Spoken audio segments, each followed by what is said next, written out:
Ain't no regulation, no cancel culture. We can say whatever we want to say. We don't have to call it locker room talk. We just talk. We just call it talk. Yeah, this ain't locker room talk. This is just talk. So what's some things that, like, I guess that you guys learned or still learning that, like, maybe somebody else may be interested in, or just share your thoughts on it. So, like, should we start with my man, what do you want to go by? Donnie, DJ? It don't even matter. All right, we'll go with Donnie. You gotta be the Don. You gotta be the Don today, you know. So we'll just go this way, you know what I'm saying? Go this way, and then so just tell me, like, as far as fatherhood, man. I mean, what's your thoughts on it and learning experiences? I mean, so as far as fatherhood, just expressing yourself more to the kids, you know, like as you mentioned, as men we keep stuff bottled up. But, like, when it comes to the kids, like, sometimes they need to see that emotion, you know, like, show them more love as far as, like, you know, to your daughter or a son or whatever the case is. I mean, that's really the only thing that I can think of right now. I really can't think of anything else. No, that's good. Yeah, because, I mean, we have a lot to share. A lot of times, most of us, we don't really share a lot of how we feel and shit. I mean, we got to figure it out. We always in figure it out mode. Mm-hmm. But yeah, you know, having to share that emotion is definitely important. You know what I'm saying? Yeah, for sure. Sometimes, you know, I try not to share too much emotion, but you know, we human beings and shit. What about you, Joe? What's some things you learned? I got a daughter. I don't have a choice but to show emotion. I'll tell you one thing I didn't realize when it came down to parenthood was, you know, you're programmed for so long, like, figure out what's your identity. And at some point, like, you have to realize it may not actually be you. Your identity might be creating the person who's going to make the change. So I was always told, make a difference, make a difference, make a difference. So I've always done my best to make a difference. But now I'm starting to realize that maybe the difference that I'm supposed to be making is creating a human being that's not a burden on other people who will eventually make the ultimate difference. So I don't know. I mean, I'll tell you, it's definitely purpose. I mean, I have so much more purpose as an adult. Having a child, I'd be a mess if I was an adult without one, to be perfectly honest with you. Yeah. She definitely brought it. I remember thinking when I was told we were pregnant, I was like, it's gotta be a boy. I was raised by a single mother, two older sisters, surrounded by all women, every animal we ever had, female. Like, there was no men. So I remember thinking, it's gotta be a boy. You gotta have a boy. And then the second I found out I was having a little girl, I was like, tutus and tiaras, let's go. What size tutu do I wear? Like, it was I don't care. You want to paint my nails? Do it. Yeah. It's but the purpose, I think, of parenthood is what's changing. Not what is the purpose, but the actual purpose of parenthood. So to me, that's kind of the most shocking part.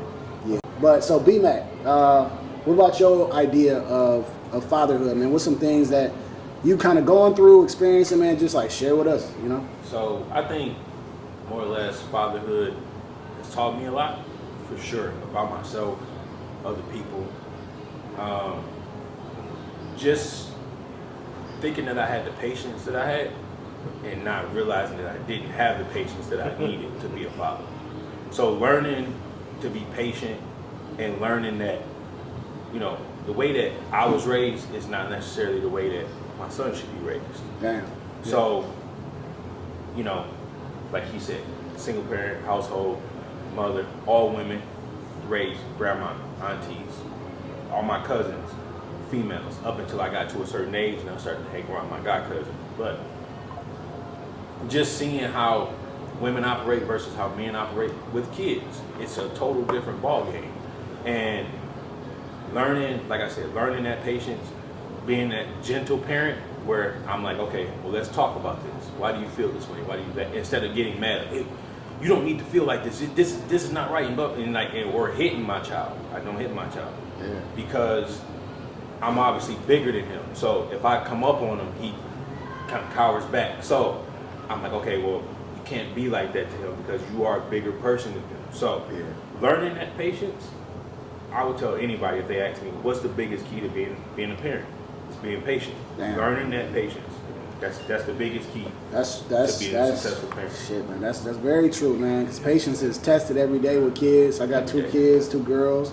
And, you know, I have to stop myself once in a while because, you know, we go through our own frustrations.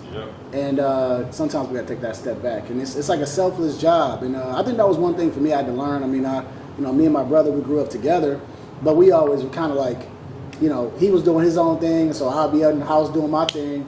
And I had to learn with kids, like, you can't be selfish. As much as you want to be, you got to be selfless. And that was a big thing. So what about you, man? What's your view on fatherhood? Things you've been learning? Well, first of all, my mom used to make me watch you. So I used to have to like step into the, patience role because this man was jumping over banisters and tearing up the house. That's a really long thank you he's giving me. Look, I ain't gonna lie, I was tearing up the house too. Yeah. He blames him. But the thing that I love, man, is like fatherhood is really like it's a blessing from God, man, because it's like we have so much power in just who we are and how our kids look at us. Like our kids look at us like a superhero. Like, you know what I'm saying? They're looking at this strong man who has this big, strong voice, this powerful presence. So just our presence in the house and our presence around our kids is just a powerful influence on them. Right. You know what I mean? And I have a daughter, but I'm thankful that for me, just me speaking to her in an affirmative way does a lot for her. I don't have to like yell at her or berate her or anything like that, because my role is to uplift her and to build her spirit up. But at the same time, teach her discipline, teach her how to move, how to conduct yourself, and it's a powerful thing, man. And sometimes, like you said, it's a selfless, sometimes it does feel selfless because we don't always, as men, get the shine with everything. Like, let's be real. Like, a lot of times, the mothers, they get, all the glory for, first of all, giving birth to the children, which is an admirable thing. That's a powerful thing. I mean, I thank God for our women, man. Like, that's a beautiful thing. But it's like, as men in this world, like, we have a role that's like, we are like the backbone of our families. We are the backbone of our legacy. All of our kids carry our last names, and they're gonna carry that last name into the future. Right. So how we raise them is a testament to you, and to you, and to you, and to you, and to you. Like, so we gotta just be mindful of that power that we carry within ourselves. So for me, like, I think it's a blessing, man. My daughter's 11. I'm raising a young lady. I'm trying to teach her, first of all, like how a man is supposed to conduct himself in the home, how a man is supposed to treat a woman, and just to treat people in general. So as she grows up, she'll see, okay, this ain't masculinity over here. Yeah. She'll be able to see, like, as she starts to develop those relationships, because she will develop those relationships, like, this is not what I want out of a man. If we have any of us that have daughters, you have two. I got one.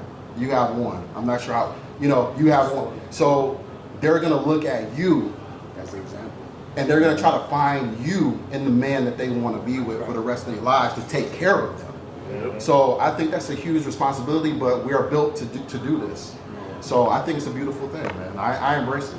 So I want to touch on a few things that you said before we go to my man's down here is, leading by example, like you said. During my regular work week in the summertime, I take my son, he loves it. We go in the car, we go DoorDash. He loves it. But I inspired at him because I like him to see that his dad has that hustle. Like, okay, he's not just coming home and sitting down on the couch. Hey, but you want to go out and you want to go DoorDash with me? Yeah, let's go. We go pick up the order. I leave him in the car when I go drop off. We go pick up the order to send. But I like to let him see, like, okay, my dad doing something. He's just not sitting down waiting for it. He's going to go get it. So leading by example is another great thing that you said, which I want to touch on. And like us that have boys, you have a boy, you have a boy, daughter. You have a daughter. So like us teaching the boys how to be men and how to treat the women is another key factor too, because you can say, well, I'm treating my daughter what she wants to be respected or how she wants to be treated as a woman, but if the men aren't teaching the men how to treat the women, all your work is going out the window because they get used to being treated a certain way. Right. So I just wanted to touch on that because obviously I have a son, so I teach him, you open the door. Yes, sir. He always opened the door for his mama. When they leave, when they come, when they go, the car door, he opened it for her. Then he gets in the car and then climbs the car seat, and then she got to buckle him in from the front seat. So it's like, you know, but I'm like, okay, you got to, I get what you're trying to do, but you got to do it a different way, brother. You know, yeah. So Kids learn a lot. They learn quick. Man. What you were just talking about, we'll definitely expand on too. Okay. Talking about the hustle too. Okay. 'Cause I feel like that's a big part of the parenthood as well. Yeah. So what about you, Dylan? What's some things you kind of got from fatherhood? Some things you can kind of share, man. So for me, I've been a single dad for between 3 and 4 years now, and I think the biggest change was I have a daughter, so we talked about that, right? She's 10. Big difference between 1 year old, 3 years old, 5, 7. It just keeps jumping, right? Mm-hmm. So like for me, spending more time with her, actually turning everything off, my brain, my phone, the business I'm in real estate, developing, flipping, building, doing all that stuff, and kind of changing my whole business so I could spend more time with her, driving her to school, picking her up. Since the divorce happened, I moved about 40 minutes away in the morning, which I knew was going to be a long ride, but every day I got 40 minutes there, 40 minutes back. 5, 6 hours later, 40 minutes there, 40 minutes back. So I had to change my whole business. Like we were talking earlier a little bit, I was talking about changing my business a bit, that's why. But I've also figured out how to make just as much money probably doing what I'm doing now. Still in real estate, just a little bit of a shift. But fatherhood, I mean, it's changed my whole entire life. I waited till I was 37 to have a kid. Yeah, it's it just changes everything. The way you look at every day, the way I grew up Brady Bunch. Nobody in my family is divorced. So I'm probably like the only one at the table who can say like, I never had a problem in life, just created my own. So now seeing her, just like you guys have already talked about, it's tough going last. My job is to make her a lady, make her understand how men should be treating her when the time comes. Hopefully it's in like 20 years, not 10, right? When she's like, yeah. But just game changing for me. And even before I came here, she's with my parents right now. I wanted to go over there just for an hour, just to see her, you know, because like just that extra hour just to say hi, you know? So. Well then, I want to bring in my man Joe. I was just pretty much just starting the video off. My man Joe. Also, assalamu alaikum too, my man. So I wanted to say, we talking about fatherhood. You know what I'm saying? Like things you learn. What's your view on it? And so I just wanted you to talk about it. So just your mic's right there. So go ahead. I mean, it's one of the most important things as men to establish a purpose, I think. First and foremost, I think your blessings, your children, obviously. And for me personally, I kind of was picking up on some of the things you said. I have 2 boys, 2 girls. Typically, I treat my young ladies as I would want my wife to treat me, so that they understand what, you know, it's like a give and take, I guess, and as well as my boys. I give them the tutelage to be providers, the tutelage to be leaders in just every sense of the word, whether it be financial, physical, emotional, spiritual. Just it's kind of like the duality, I guess, for me. Yeah, I mean that's kind of a rough thing. All right, for sure.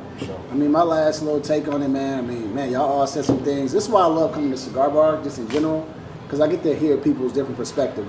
If I sit down and I listen to somebody, I usually always try to take something home whenever I leave a cigar bar, and I got a lot of shit to take home today. For me, man, it's the thought. It's a scary thought, but it's the thought of like, man, one day I'm not gonna be here, and my kids are gonna be here, hopefully, you know, and I gotta teach them everything that I have learned to this point in life. Whether it's finance, whether it's just, you know, being a person. And I definitely want to teach my little girls, which I think is tough because I ain't gonna lie, man, I was kind of a scumbag, you know, when it came to single life. So, you know, it's maybe God's way of saying, hey, listen, slow down. And I have to learn a lot. And I got to teach them some valuable things. I got to teach them what a man looks like. So, you know, when it comes to my wife, I try to be the example that I would want them to marry. So how I talk to her, what I do, things like that is what I'm learning to really hold as priority. But like you said, patience and legacy and all those things, man, it's tough and it's kind of a thankless job. But at the end of the day, men know things that they got to do. I got to jump in on No, that go ahead. because one of the things that we've all mentioned was teaching I think the most important part of teaching is not teaching too much. Because you got to remember, a lot of our knowledge, a lot of our experience, and a lot of what we are now is calluses from lessons that we learned the hard way. So my daughter walks around the house doing something stupid, and I know she's going to hurt herself, and my wife wants to jump in. No. Just give her a second. Let her hit her head on the banister real quick. Let her take that last step the wrong way. Like, you learn a lot of stuff on the pain that comes from the actual experience. So if we take away that pain, all it is just a thought. It's not an experience. So I think there is a big part of it too. Like, I would never let my daughter get seriously hurt. But I'm gonna let her skin her knees. Yeah, I'm gonna let her fall off her bike. I'm got gonna let her know what it feels like to fall down, because if she doesn't know what it's like to fall down, she has no idea how to get up. 100%. Yeah. Awesome, man. Well, I think, that wraps up, that